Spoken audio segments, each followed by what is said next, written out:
Germany में अभी last week में चांसलर ओलेफ सेजलॉस की कोलिजन गवर्नमेंट टूट गई है और यूरोप की सबसे बड़ी मंदी से जूझ रही इकोनॉमी और भी गहरे संकट में डूब गई। उनकी जो कोलिजन था वो 3 पार्टियों से था। एक तो सेलोस की खुद की सोशल डेमोक्रेट्स, दूसरा ग्रीन पार्टी और तीसरा एक प्रो मार्केट फ्री पार्टी थी, डेमोक्रेटिक पार्टी, इस कोलिजन में शामिल थी। पिछले 1 साल से पब्लिक में डिफरेंसेस को छुपाते हुए यूनाइटेड दिखने की कोशिश कर रहे थे ये लोग, लेकिन जैसे ही आर्थिक संकट या इकोनॉमिक क्राइसिस बढ़ता गया, रिकवरी को लेकर डिफरेंसेस और भी गहरे होते गए।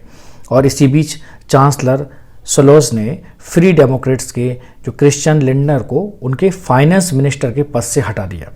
सोशल और डेमोक्रेट्स और ग्रीन चाहते थे कि सरकार और पैसे उधार ले और इंडस्ट्री को सपोर्ट करे और एनर्जी शिफ्ट के लिए भी खर्च करे, जबकि मिस्टर लिंडर जो लोअर टैक्सेस और सख्त खर्चों के एडवोकेट थे, उनकी फायरिंग के बाद उनकी पार्टी के लोग भी अब सरकार छोड़कर निकल गए हैं।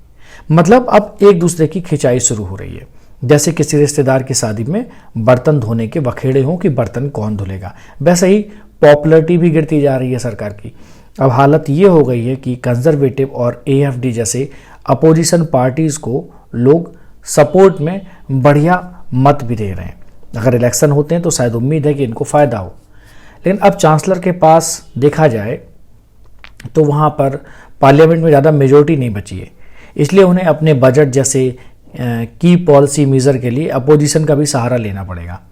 हालांकि चांसलर ने कॉन्फिडेंस वोट लेने से अभी तक मना कर दिया है, लेकिन सोशल डेमोक्रेट्स का मानना है कि इतने मुश्किल हालात में सरकार गिराना देश को डायरेक्शन लेस बना देगा। लेकिन दूसरी तरफ जो चांसलर हैं, उनका पावरलेस माइनॉरिटी गवर्नमेंट के साथ चिपके रहना किसी क्रिटिकल प्रॉब्लम को सॉल्व करने वाला नहीं लगता, क्योंकि अगर वो इस तरह से गवर्नमेंट चलाएंगे तो डिसीजन मेकिंग तो हो ही नहीं पाएगी। अभी यूक्रेन में जो क्राइसिस चल रही है वॉर की, वहाँ पर भी जर्मन इकोनॉमी पर और बोझ डाल दिया उस युद्ध ने भी, और यहाँ की GDP और दूसरी बार लगातार गिरने वाली है। वहीं हाल के सालों में लगभग 60 लाख माइग्रेंट्स अभी जर्मनी आ गए और AFD इस इशू को पैनिक फैलाने के लिए यूज़ कर रही है। अब डोनाल्ड ट्रंप की भी USA में वापसी हो गई है।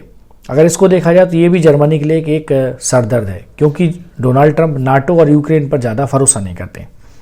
जर्मनी को अब चाहिए कि वो यूक्रेन के मामले में अपनी पॉलिसी को थोड़ा मिर्च मसाला डालकर एक डिसिसिव कदम उठाए, ताकि वॉर को जितनी जल्दी से जल्दी है ख़त्म किया जा सके। इसके अलावा इकोनॉमी को तंदुरुस्त करने के लिए कुछ पंप प्राइम का भी इंतजाम करना चाहिए, और माइग्रेशन को अगर देखा जाए तो इंसानियत के साथ हैंडल करना चाहिए। ये नहीं आ गए तो भगा दिया। तो चांसलर इस वक्त थोड़ा हेल्पलेस चांसलर हैं और कोई बड़ा फैसला लेने की स्थिति में अभी तो नहीं दिख रहे। तो बेहतर यही है कि वो कॉन्फिडेंस वोट का सामना करें और स्नैप इलेक्शन के लिए तैयारी करें, ताकि जर्मनी को किसी मजबूत लीडरशिप के हवाले किया जा सके। तभी जर्मनी का कुछ भला हो पाएगा और यूरोप में एक अच्छा संदेश जाएगा। उम्मीद करते हैं कि जर्मनी क्राइसिस पर ये जो मेरा शॉर्ट वीडियो है वो आपको पसंद आएगा।